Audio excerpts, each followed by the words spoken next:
बिस्मिल्लाहिर्रहमानिर्रहीम। अब हम आ जाते हैं कंजेनिटल मालफॉर्मेशन इन पेरिनेटल ब्रेन इंजरीज पर से ही।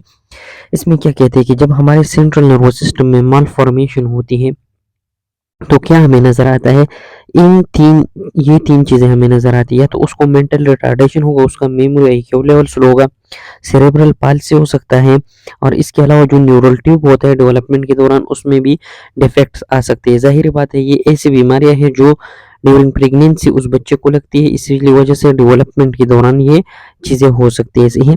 फिर आगे क्या कहते हैं कि अगर एक बंदे को बहुत सारे कंजेनिटल बीमारियां हैं तो उसमें जो होता है चांसेस ज़्यादा है सीएनएस के मालफॉर्मेशन के, और कंजेनिटल बीमारियों में 1 to 2% क्या होती है, हमारे सेंट्रल नर्वस सिस्टम की बीमारियां होती हैं। फिर आगे ये कहते हैं कि या तो ये प्रीनेटल हो सकती है यानी कि बर्थ से पहले हो सकते हैं, या ये पेरीनेटल हो सकते हैं यानी बर्थ के दौरान या बर्थ हो जाता है जो पहले दिन होते हैं उसकी में भी हो सकते हैं, सही है। लेकिन ये डिपेंड करता है कि अगर ये बहुत जल्दी होता हो, अर्लियर हो, तो फिर ये बहुत सेवियर पिनोटाइप यानी कि बहुत सेवियर डिजीज काज करेगा, सेवियर प्रॉब्लम काज करेगा। अगर ये थोड़े बाद में हो जाता है तो फिर ये इतना सीवियर प्रॉब्लम काज नहीं करेगा। इसके बाद ये लोग तो थोड़े काजेस डिस्कस करते हैं, तो उसमें सबसे पहले क्या है, म्यूटेशन है कौन सी जीन में जो कंट्रोल करते हैं और रेगुलेट करते हैं हमारी न्यूरॉन्स और ग्लाइल सेल्स की डेवलपमेंट को, मैच्योरेशन को और कम्युनिकेशन को, यानी कि जो न्यूरॉन्स के दरमियान साइनेप्सिस होते हैं और उसके दौरान डिफरेंट क्रॉस टॉकिंग होते हैं, उन जिन में जब म्यूटेशन हो जाती है तो तब हमें कंजेनिटल सेंट्रल नर्वस सिस्टम की बीमारियां हो सकती है। फिर आगे क्या कहते हैं कि कुछ केमिकल्स और कुछ इन्फेक्शियस एजेंट यानी कि वायरस और बैक्टीरियाज भी ऐसे जो क्या है टेरोटोजेनिक है, ये टेरोटोजेनिक क्या काज करेगा, बर्थ डिफेक्ट काज करेगा, सही है। इसके आगे कहते हैं कि कुछ डेवलपमेंटल डिसऑर्डर्स ऐसे भी है, सही है, यानी कि कंजेनिटल डिसऑर्डर ऐसे भी है कि ज़ाहिरी तौर पर वो बंदा नॉर्मल लेता है, उसके अगर हम फिजियोलॉजी और एनाटॉमी देख लेते हैं तो मॉर्फोलॉजिकल तौर पर वो जिस तरह नज़र आते हैं वो बिल्कुल भी नॉर्मल होते हैं, लेकिन उसमें फिर भी न्यूरोलॉजिकल डिसफंक्शन होती है, जिस तरह डिफरेंट लोगों को साइकोलॉजिकल प्रॉब्लम्स होते हैं।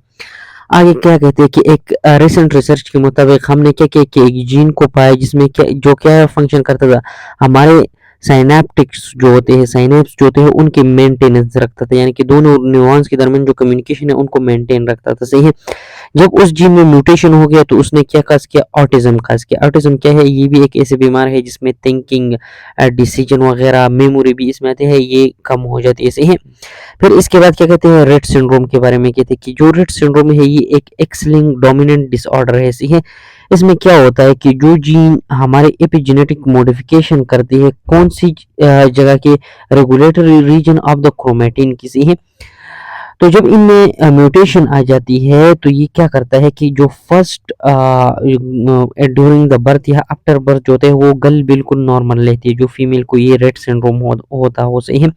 लेकिन जब उस पर 1 साल या 2 साल गुजर जाती है तो उसके आगे क्या हो जाता है, उसमें न्यूरोलॉजिकल प्रॉब्लम शुरू हो जाती है। वो मोस्टली कौन से होते हैं, कॉग्निशन के होते हैं। अगेन ये वही थिंकिंग एंड डिसीजन वगैरह पे ये नहीं ले सकते। अब मल फॉर्मेशन में इन्होंने सबसे पहले न्यूरल ट्यूब डिफेक्ट्स डिस्कस की, सही है, इसके बारे में अब पढ़ते हैं, सही है। तो यहाँ पर क्या कहते हैं कि जो न्यूरल ट्यूब होता है, सही है, जो हमारी ड्यूरिंग डेवलपमेंट बनती है, सही है, तो इसके 2 एंड होते हैं। एक ये वाला जो एंड होता है इसको एंटीरियर एंड कहते हैं, सही है, जहाँ से हेड बनता है, और ये वाला एंड क्या था, पोस्टीरियर एंड था। बाकी हमने फर्स्ट टाइम में एम्ब्रियोलॉजी पढ़ी है तो वहाँ से ये है, सही है। तो ये न्यूरल ट्यूब ड्यूरिंग डेवलपमेंट क्या बनाता है, ये वेंट्रिकुलर सिस्टम बनाता है, ये ब्रेन भी बनाता है और ये स्पाइनल कॉर्ड भी बनाता है, सही है। लेकिन क्या हो जाता है कि इनकी ये जो दोनों पोर्स होते हैं, सही है, ये वाला और ये वाला, ये ड्यूरिंग डेवलपमेंट पर क्लोज होती है। लेकिन जब ये क्लोज नहीं होती तो हमारे साथ क्या होता है, डिफरेंट सेंट्रल नर्वस सिस्टम के कंजेनिटल डिफेक्ट्स पैदा होते हैं, या इसका जो क्लोजिंग होता है ये वापस हो जाती है, सही है। तो जो सेंट्रल नर्वस सिस्टम की मालफॉर्मेशन यहाँ पर बन जाती है वो के कौन कौन सी जगह को हमारे सेंट्रल नर्वस सिस्टम में इफेक्ट करेंगे, वो मेनिंजेस इफेक्ट कर सकते हैं, टिश्यूज इफेक्ट कर सकते हैं, ब्रेन की टिश्यूज को इशारा है, बोन्स डिफेक्ट कर सकते हैं, जो स्कल है, इसके अलावा हमारे स्कल के ऊपर जो सॉफ्ट टिश्यूज है, स्किन वगैरह, उनको भी इफेक्ट कर सकते हैं, सही है। फिर क्या कहते हैं कि इसका जो मेन रीजन होता है वो हमारे फोलेट की डिफिशियंसी होती है, सही है, क्योंकि फोलेट की डिफिशियंसी के साथ साथ सेंट्रल नर्वस सिस्टम के मालफॉर्मेशन की चांसेस बहुत ज़्यादा बढ़ जाते हैं। लेकिन इनका जो मैकेनिज्म है वो अभी तक क्या है, अननोन है। और फर्स्ट ट्राइमेस्टर में हम इसलिए क्या देते हैं, जो वुमेन्स होती है, सही है, प्रेग्नेंट वुमेन, उनको हम क्या दे देते हैं, फोलेट दे देते हैं, जिसकी वजह से 75% डिक्रीज आ जाते हैं इन सेंट्रल नर्वस सिस्टम के मालफॉर्मेशन, सही है, मालफॉर्मेशन की। अब क्या होता है कि जब ये बच्चा जो है यूटेरो लाइफ में होते हैं, मदर के अंदर होते हैं, तो उस टाइम भी हम डिटेक्शन कर सकते हैं इन सेंट्रल नर्वस सिस्टम के मालफॉर्मेशन की इमेजिंग के थ्रू, स्क्रीनिंग के थ्रू, अल्ट्रासाउंड वगैरह को इशारा है।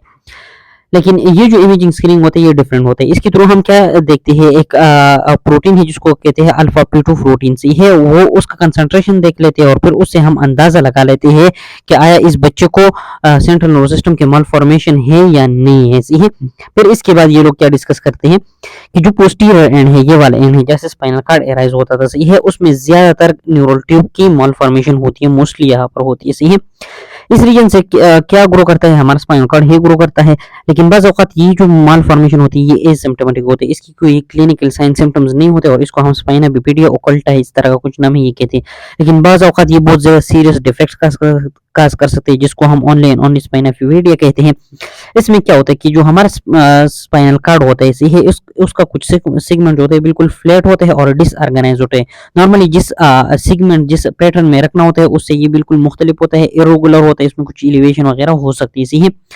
और इसके साथ साथ वहाँ जो सेगमेंट होता है उसमें आउटपोचिंग होती है, वो एक जगह से निकला हुआ होता है। ऐसे है जिसका मैं आप लोग को डायग्राम दिखाता हूँ, जिस तरह यहाँ पर है। ये यहाँ पर आप लोग देखिए ये आउटपोचिंग आया है, यहाँ पर ये लोग आप देख सकते हैं। ये यहाँ पर ये बाहर से दिखाई देता है, इसको हम कहते हैं स्पाइना बिफिडिया कहते हैं। अब ये ओपन डिफेक्ट है, कुछ जो होते हैं वो क्लोज डिफेक्ट्स भी हो सकते हैं, जो यहाँ पर डिस्कस नहीं किए। अब स्पाइना बिफिडिया की 3 टाइप्स इन्होंने डिस्कस किया है। है पहला जो है वो है माइलोमेनिंजियोसील। ये इसमें क्या कहते हैं, माइलोमेनिंजियोसील में ये कहते हैं ना कि हमारे जो सेंट्रल नर्वस सिस्टम के टिश्यूज होते हैं वो वर्टिब्रल कॉलम के अंदर कोई डिफेक्ट होते हैं, कोई सुराख होता है, होल होता है, उसके अंदर ही ग्रो कर देती है और उसके थ्रू बाहर निकल आते हैं, जिसकी वजह से उस रीजन पर जो स्किन होता है वो अल्सरेट हो जाते हैं, सोर हो जाते हैं, जख्मी हो जाते हैं और वो बहुत थिन होता है। ये मोस्टली कौन सी रीजन में होता है, ये होता है लंबोसेक्रल रीजन में। से इसका भी एक डायग्राम है यहाँ पर ये है उसी तरह ही है, क्योंकि ये स्पाइनल बिफिडिया के टाइप से ये हमारे वर्टिब्रल कॉलम में यहाँ पर एक डिफेक्ट है, उसके थ्रू ये सारा का सारा वर्टिब्रल कॉलम निकल आया है और यहाँ पर ये जो स्किन है ना इस तरह ये जख्म हुआ होता है। सही है। इसके अलावा यहाँ पर जो ड्यूरा मैटर होते हैं, मेनिंजेस होते हैं, स्पाइनल कार्ड होते हैं, सब के सब इस ही सुराख के थ्रू बाहर निकली हुई होती है, एक्सपोज रहते हैं। सही है। इस रिजल्ट क्या हो जाता है यहाँ पर कि जो लंबोसेक्रल रीजन तो different sensory and motor supply देते हैं डिफरेंट रीजन को, तो क्लिनिकली साइन सिम्टम्स किस तरह अपीयर हो जाते हैं कि जो लोअर लिम्ब होता है इसके मूवमेंट डिस्टर्ब होता है, मोटर फंक्शन डिस्टर्ब होता है और उससे सेंसेशन भी सेंट्रल नर्वस सिस्टम में नहीं आता, यानी कि बाज़ औक़ात वो लोग भूल जाते हैं कि हमारे भी कोई लिग है। सही है। अब इसके अलावा क्या हो जाता है, इनका जो बाउल होता है और ब्लैडर होता है, यानी कि डिफिकेशन इन मेक्टुरेशन के ऊपर जो बंदे का कंट्रोल होता है वो कम हो जाता है, ऐसे है, डिक्रीज हो जाता है। ऐसे ही और इन्फेक्शन के साथ साथ ये जो होता है और भी ज्यादा खराब होता जाता है इनके जो साइन सिम्टम्स होते हैं। ही दूसरा जो टाइप्स है वो कौन सा है, वो है इनेंसिपिली। इनेंसिपिली में क्या होता है कि उसके थोड़े अपोजिट है, वो पोस्टीरियर एंड में होता है, ये एंटीरियर एंड में होता है। ऐसे है इंटीरियर एंड में क्या होता है कि हमारा जो interior end of neural tube होता है वो डिफेक्टिव हो जाते हैं। जब ये डिफेक्टिव हो जाते हैं, इंटीरियर एंड क्या बना देता है, वो हमारा हेड की रीजन बना देता है, स्पाइनल कार्ड तो नहीं बना देता, वो तो हमारे ब्रेन बना देता, फोर ब्रेन, मिड ब्रेन वगैरह बना देता। तो क्या हो जाता है कि यहाँ पर जो होता है उस बंदे के फोर ब्रेन मोस्टली एब्सेंट रहते हैं, या जो टॉप ऑफ द हेड होता है वो एब्सेंट रहता है। सही है। इसके अलावा जो एंटीरियर क्रेनियल पोस्ट होते हैं वो वेरी करते हैं, बाज़ औक़ात ये प्रेजेंट रहते हैं, बाज़ औक़ात ये कम रहता है, स्मॉल रहता है और बाज़ औक़ात ये बिल्कुल भी नॉर्मल रहता है। सही है। इसका भी एक डायग्राम है, बल्कि 2 डायग्राम है यहाँ पर मैंने, ये है। सही है।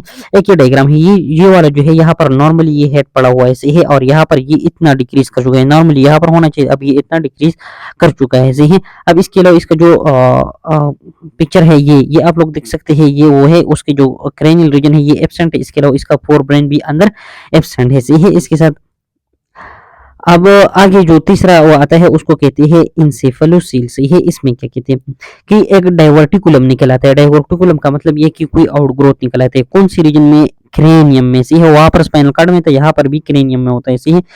मोस्टली ऑक्सीपिटल रीजन में होता है या पोस्टीरियर क्रेनियल फोसा में होता है, यानी कि हमारे जो सेंट्रल नर्वस सिस्टम है उसके पोस्टीरियर साइड से ये होता है। सही है। लेकिन इसके अलावा ये एंटीरियरली भी होता है, और जब एंटीरियरली होता है तो ये टिश्यू आगे की तरफ जाकर हमारे जो साइनसेस होते हैं उसमें चले जाते हैं। सही है। इसका भी एक डायग्राम है, मैं आप लोगों को दिखाता हूँ, ये वाला है। यहाँ पर आप लोग देख सकते हैं कि जो हमारा ऑक्सीपिटल रीजन है उससे एक डाइवर्टिकुलम, एक मास बाहर निकला हुआ ऐसे है। तो this was about neural tube defects.